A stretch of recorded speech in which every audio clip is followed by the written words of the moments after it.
Ok, chẳng dừng mơ là tập hợp bằng tục nông mê điên đi mùi bà dương mơ nhom mà xa sân tới dương tục càng như dương để mình tên chọn nâng sân bởi mơ nhom mấy tuần hay dương nâng ở phương hạt ở pi bay điện thì tiền nâng khăn ở lừa online nâng cứ miền video muốn để nhom tụi áo ấy dương ai sẽ cho mùi nâng online bàn các bạn ấy khôn lếp nâng Jupiter chẳng à ca điện tờ lân không computer dương mình tên tờ ấy dạng này dạng ấy nâng nhom nâng cái xung đua là dương bờ bàn để bây giờ bón đi xa dương miền internet công tơ dương ảnh bờ bờ bìa chứ nó không mấy đi đến là tập hợp là dương nè phân tích thì mỗi cái dương ảnh dây bị bảo vật để bán để dương đừng liên về chuyện ấy thì phí cứ dương ảnh chỉ dây phí nè comment line bảo vía nè dương ai giờ bờ bờ comment line bán ní comment line nữa cứ dương bờ dương mình nè thì chuyện dương đằng ấy hơi dương chập đâm xe côn 4 đôi group bạn ơi dương xe phụ mình đằng ấy thì bạn hơi dương nâng riêng đó sai lầm hạt dương mưa lầm hạt khi trong bànอย่างvậy hơi dương bật ra input nâng áo output ok chẳng Metica Meridian bởi dương cứ đôi ban dày một nâng chẳng vì là tập hợp là dương công tục chẳng không Metica vì cho ba chiếc ai từ lên nâng ấy dương GMP bảo vật để dương trời Python là bảo vật vì dạng mạch Python nâng vì một head Paul ở đây để dương trời Python hơi command line mô than để dương riêng nằm bông để dương pro nằm bông nâng đợi cái class hay dương xây program để tôi nâng hello world hay nâng input áo output rồi mốc dương nâng GMP việc hành lực môi chùm nôn điện hay dương miền làm hạt án vật chùm nôn 7 để mời bình chịu phí ở đây để dương bán riêng để dương chạy on ok chẳng đi mùi với vật sang khe rồi bao về xa Python vật sang khe bao vía dương mơ tí tới chẳng Python cứភាសាដើមរបស់វាប្រភពដើមរបស់ភាសា Python ហ្នឹងវាយ៉ាងម៉េចណានឹងយើងត្រូវដឹងណាកន្លែងហ្នឹងតើវារបៀបណាណាអញ្ចឹងគេបានធ្វើ Python មកតាំងពីឆ្នាំ1991ណាហើយគេ release ចំនួនទី2នៅឆ្នាំ2000ហើយ release ចំនួនទី3នៅឆ្នាំ2008អញ្ចឹងរាល់ថ្ងៃគឺយើងប្រើចំនួនទី3ហើយមែនទេប្រើចំនួនទី3ហើយអញ្ចឹងយើងត្រូវដឹងកន្លែងហ្នឹងchẳng bằng cờ đôi này nè Guido Van nè Rosem nè bằng cờ vì sao Python từ ban bằng cờ lang đôi con là ngày nè mua Guido nè nơi non trong tôi sẽ quật năm 80 chuột quật năm 80 là ngày nè dương mưa nó thêm lại như từ nấu chia than nè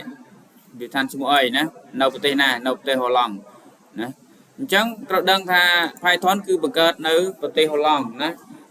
nấu với chia san mua để mình chúng ta CWF ok nâng cái dương đang một vật bọc qua đây nhé đang một vật bọc visa Python này nhé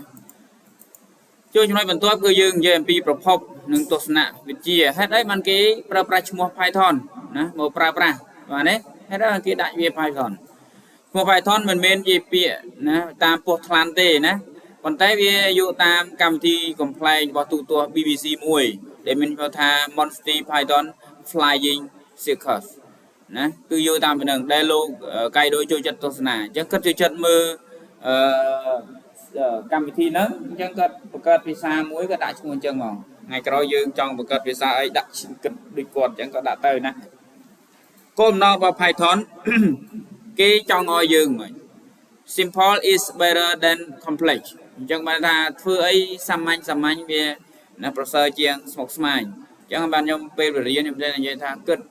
cất nó lòng quăng ở quay để dương lòng nơi do miền đây tới ngày đừng thì bởi dương cất thao ô vì chỉ cô nó kia bà những cất nó thom nà cho đôi nhom tay ung tờ hoi thom nà nè vì xăm anh thế hay vô cùng đôi dương tập pra trời rồi mỗi tiết cứ readability count bạn là phim nghe sưu an kia trong bòn yoga nghi sưu an nó kia trong bòn chẳng ai vì sao Python sẽ sưu chẳng vì sao đợt tây nè đặc biệt là nâng mình trơn như thế này thì cài Python miền vì sao mới biết cứ vì sao đạt sẽ clay ở miền ấy nhẹ môi chùm mùi này ok mùi tiết cứ head Paul là dương tới riêng Python hay ấy mà dương tới riêng Python nè chẳng dương mưa head Paul mùi chùm luôn head Paul thì mùi cứ nghi sưu riêng nè dương mình đang là nghi sưu rõ thế vậy đây sao riêng cứ miền rom thằng làm ba rồi nhưng ăn gì chẳng làm ba một việc riêng còn ngày riêng cứ miền video miền AI cứ visual បើមិនហ៊ានសួរគ្រូសួរ AI ទៅ AI វាយល់កូដរបស់យើងបានហើយកូដនឹងអានមិនខមមិននេះគេអានមិនមានន័យយ៉ាងម៉េចវានឹងបានលទ្ធផលយ៉ាងម៉េចអញ្ចឹងយើងអានវាអញ្ចឹងយើងដឹងអញ្ចឹងគេថាងាយស្រួលរៀនណា beginner friendly សិនតាស្តៀងនឹងភាសាអង់គ្លេសដែលយើងចេះបើយើងចេះភាសាអង់គ្លេសវាងាយស្រួលកាន់តែខ្លាំងហ្នឹងឯងនឹងចាប់ផ្ដើមបានឆាប់រហ័សអញ្ចឹងហើយបានញ៉ាំថាបើយើងជ្រើសរើសរៀនជំនាញរបស់យើងហើយបើយើងនៅកម្រិតភាសាបរទេសយើងទៅរៀនមិនត្រូវការចេះខ្លាំងអីដែររៀនដើម្បីអានបានយល់ន័យឲ្យបានខ្លះអញ្ចឹងពេលមករៀនជំនាញគឺគេបញ្យល់យើងបន្ថែមកន្លែងហ្នឹងទី2គឺតម្រូវការទីផ្សារខ្ពស់ណាហ្នឹង high demand ណាអញ្ចឹងនៅលើទីផ្សារគឺគេត្រូវការច្រើនហើយបច្ចុប្បន្នហ្នឹងដោយក្រុមហ៊ុន Google Meta Netflix Spotify គឺប្រើប្រាស់វាជាប្រចាំហើយភាសា Python ហ្នឹងដោយរាល់ថ្ងៃគេសេ AI ធ្វើវីដេអូធ្វើ tool ធ្វើអីរាល់ថ្ងៃនេះខ្មែរយើងធ្វើមកកាណូហ្នឹងគឺប្រើភាសា Python ហ្នឹងឯងណាដើម្បីធ្វើហើយវាពេញនិយមខ្លាំងណាស់រាល់ថ្ងៃនេះណាទី3គឺសំខាន់ណានេះទី3ចុងក្រោយគេនេះគឺសំខាន់គឺប្រើប្រាស់ AI ហ្នឹងឯងណាប្រើក្នុង AI ប្រើសម្រាប់ machine learning ប្រើនៅក្នុង data science ប្រើនៅក្នុង cyber security ហើយនិង automation នេះដែលខ្ញុំតែបញ្ជាក់រំលឹកបងប្អូនថាថ្ងៃក្រោយឡើងនេះ automation នេះគឺវាសំខាន់ណាបើសិនតែយើងរៀនយើងខ្ជិលយើងមិនស្រាវជ្រាវយើងមិនតាមដានយើងមិនសូវអនុវត្តណាយើងមិនចេះណាពួក automation ហ្នឹងគឺធ្វើការងារជំនួសយើងអស់ហើយណាអញ្ចឹងហើយយើងត្រូវតែរៀនឲ្យចេះដើម្បីយើងខ្លាំងជាងវាណាដើម្បីបកកែជាងវាបានទៅរួចបើមិនចឹងទេការងារដែលមនុស្សខ្ជិលណាធ្វើហ្នឹងវាទៅជា AI គេជំនួសហើយព្រោះគេពិបាកប្រើមនុស្សខ្ជិលធ្វើការណាតោះអញ្ចឹងចំណុចបន្ទាប់គឺយើងនិយាយអំពីគុណសម្បត្តិរបស់វាទៅគុណសម្បត្តិវាយ៉ាងម៉េចអូខេអញ្ចឹងគុណសម្បត្តិរបស់វាគឺ1 cross platform បានថានេះវាដំណើរការនៅលើ Windows ក៏បាន Mac OS ក៏បាន Linux ក៏បានណាមានចាំបាច់សរសេរកូដច្រើនទេកែកូដច្រើនទេវាស្គាល់តែម្ដងហើយចំណុចទី2គឺ large ecosystem and library បានន័យថាវាមាន library ច្រើនណាក្នុងហ្នឹងហើយមាន framework ជាច្រើនដូចជាគេ Panda NumPy ណា Flash ហើយនិង Django នេះជា framework ដែលគេប្រើជាមួយនឹងភាសា Python framework វាយ៉ាងម៉េចណាយើងដូច Laravel ឬអីចឹងគេយកភាសា PHP ឬ Laravel គេយកភាសា PHP ដើម្បីទៅបង្កើតគេហទំព័រណាវាមាន framework ដែលវាជួយសម្រួលមិនសរសេរ PHP សតទេ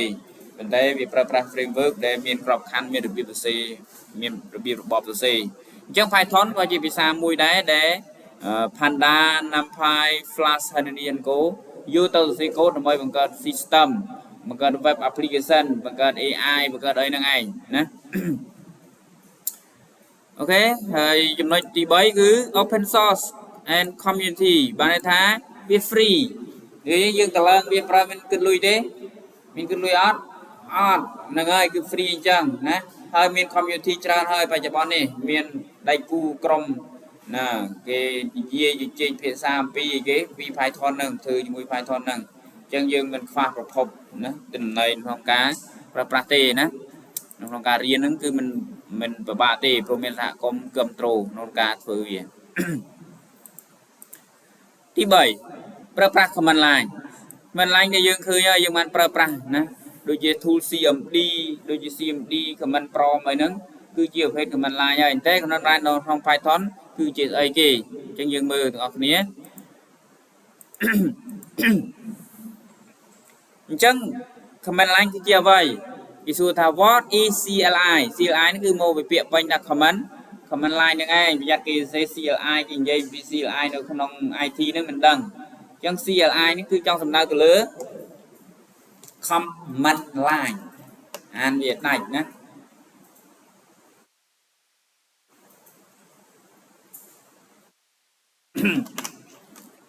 អញ្ចឹងគេប្រើប្រាស់ច្រើនណាស់ណា command line នៅក្នុងកុំព្យូទ័រ Linux Mac OS Windows ហ្នឹងអញ្ចឹងនៅក្នុង command line គឺគេនិយាយមួយទៀតថា command អីគេនេះយើង command prompt មែនទេគេប្រើពាក្យមួយទៀតថា command prompt នេះណាcommand prompt នេះអីនេះcommand prompt ឬនៅលើ Windows គេហៅឈ្មោះថា terminal នៅលើ Mac OS និង Linux ណា ចឹងនៅក្នុង Windows គេប្រើប្រាស់ពាក្យថា command prompt ឬក៏ command line តែ terminal គឺយើងប្រើជាមួយនឹង macOS និង Linux វាប្រើពាក្យនឹងវិញតើវាជាអ្វីណានេះយើងនេះគ្រូបានបញ្យល់ហើយវាគឺជាចំណុចណាប្រតិដែលអនុញ្ញាតឲ្យយើងបញ្ជាកុំព្យូទ័រតាមរយៈការវាយអត្ថបទជំនួសឲ្យការចុចម៉ៅណាអញ្ចឹងអានឹងគឺវាប្រើដើម្បីអញ្ចឹងណានេះរបៀបសរសេរនេះគេសរសេរហ្នឹងអញ្ចឹង ls ហ្នឹងដើម្បីអីគេណា cd ទៅកាន់ project ហ្នឹងគឺដើម្បីអីគេអាហ្នឹងគឺគេប្រើប្រាស់ណា cd ដើម្បីចូលទៅកាន់ថតណាមួយ folder ណាមួយនៅក្នុងកុំព្យូទ័រ directory របស់យើង ls ហ្នឹងគឺចង់បង្ហាញអំពីអីគេបង្ហាញអំពីអ្វីមានអ្វីខ្លះនៅក្នុងកុំព្យូទ័ររបស់យើងទៀតខ្ញុំធ្វើយើងមើលហើយណា ls ហ្នឹងយើងសរសេរបានបញ្យល់មេរៀនហ្នឹងយើងទៅធ្វើយ៉ាងទៀតវាយូរណាអញ្ចឹងខ្ញុំបញ្យល់នៅអស់សិនអូខេអញ្ចឹងបញ្ជាមូលដ្ឋានសំខាន់មាន3ដែលយើងប្រើប្រាស់ជាញឹកញាប់នៅក្នុង Python ទី1គឺ Python .clear .version គឺពិនិត្យមើល version របស់ Python របស់យើងណាឃើញនេះគ្រូព្រឹកមិញគ្រូបានតេស្តមើលតើកុំព្យូទ័រណាបានតឡើងកុំព្យូទ័រណាបានតឡើងមានអត់អាហ្នឹងគឺប្រើប្រាស់ហ្នឹងឯង Python .version ជាវាមានបានវាតឡើងហើយបើអត់ឃើញទេគឺអត់ទេ CD when CD គឺធ្វើការផ្លាស់ប្ដូរទៅកាន់អីគេ directory ឬក៏ folder ដែលយើងចង់បានអញ្ចឹងប្រើពាក្យថា CD មកហើយវាយ folder នឹងមកចូលមកបានទេគឺដាក់អីគេ folder name ដកដង្កៀបចេញដាក់ folder name យកតែម្ដងទៅអាហ្នឹងគឺសម្រាប់ចូលទៅកាន់ directory ឬក៏ folder directory ក៏បាន folder ក៏បានពាក្យហ្នឹងគឺនៅក្នុងកុំព្យូទ័រគឺមានន័យដូចគ្នាទេណា dir គឺគេ there បានថាមើលបង្ហាញអំពីឯកសារដែលនៅក្នុង folder តើឯកសារណាខ្លះនៅក្នុង folder ហ្នឹងណាគឺប្រើ there ណា /dls មកណា ls list វាមកប្រមក python script នេះគឺប្រើប្រាស់សម្រាប់អីគេ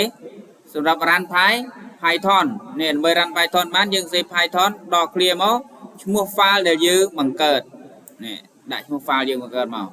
ណាអាហ្នឹងគឺ command line អូខេអញ្ចឹងយើងយល់អំពី command line ទាំង4ជា command line មូលដ្ឋានក្នុងការយកទៅប្រើប្រាស់នៅក្នុងការសេកម្មវិធីរបស់យើងតោះឥឡូវយើងមកមើលការសេកម្មវិធីដំបូងតេតូជាមួយនឹង Hello World ណានឹង Hello World កម្មវិធីដែលយើងសាក់លបងសេឥឡូវយើងមើលវាងាយស្រួលយ៉ាងម៉េចនេះអញ្ចឹង output មកលើ screen console របស់យើងគឺប្រើប្រាស់អីគេ print នេះប្រើប្រាស់ print ដើម្បី output អញ្ចឹងហើយយើងសេងាយស្រួលអញ្ចឹងគេហៅថាអនុកម្ម print ឬក៏ function print ហ្នឹងឯងអនុកម្ម print គោលការណ៍គ្រឹះដំបូងបំផុតគឺការបង្ហាញលទ្ធផលទៅកាន់អេក្រង់បានថាវាបង្ហាញលទ្ធផលមកកាន់អេក្រង់របស់យើងណាគេហៅថា output ហ្នឹងឯងណាអនុកម្ម print អាចបង្ហាញអត្ថបទលេខនិងលទ្ធផលនៃការគណនាលេខក៏បានការគណនាក៏បានអក្សរក៏បាននេះអានេះគឺបង្ហាញអីគេអក្សរធម្មតាឃើញទេ print hello world ហ្នឹងមានអត់ហ្នឹងប្រមកគឺគេបង្ហាញជាលេខសរសេរលេខចូលយ៉ាងមក print ណា2026 print 10 + 5អញ្ចឹងមកអញ្ចឹងលទ្ធផលពេលយើងរ៉ាន់អានេះគឺបាន hello world អានេះគឺបាន2026អានេះគឺបាន10 + 5 = 15បានលទ្ធផល10 15ណាអូខេយើងអាចតេស្តវាបានណាកន្លែងហ្នឹងតោះឥឡូវយើងទៅមួយចំណុចទៀត input នេះការទទួល input ដោយប្រើ input អញ្ចឹងពេលណាយើង input ចូល data យើងចូលគឺ program ចាប់ដើមធ្វើការវិភាគនិងគិតថាវាជាអីណាអញ្ចឹងពេលណាវិភាគបានហើយវាធ្វើការ output ណានេះគេឲ្យឈ្មោះថាមើលមួយនៅក្នុង process program input process គឺការគិតគណនាទៅមក output លទ្ធផលណាក្នុង program ណាក៏អញ្ចឹងដែរតាមគូទាន់ហ្នឹងឡើយហ្នឹងអញ្ចឹងអនុកម្ម input នឹងរងចាំអ្នកប្រើប្រាស់វាបញ្ចូលអត្ថបទតាមរយៈ keyboard ចំណាំទិន្នន័យដែលទទួលបានតែងតែជាប្រភេទ string ជានិច្ចបណ្ណាអ្វីដែល output ហ្នឹងគឺ string ទាំងអស់មិនថាជាលេខមិនថាជាអក្សរទេគឺពេលវា output គឺ output ជា string ទាំងអស់អញ្ចឹងគេបញ្ជាក់យើងក្នុងហ្នឹងហើយណាអូខេតោះហ្នឹងគឺប៉ុណ្ណឹងឥឡូវយើងឧទាហរណ៍ទី2តែវាមកតែឧទាហរណ៍នេះណា ta vì biết mình nè mình xem máu name x mời chân màu input ở chân màu ấy giờ bằng hai là tập hợp ối ôi dừng tỏ lấy dùm nó vượt viên tịch máu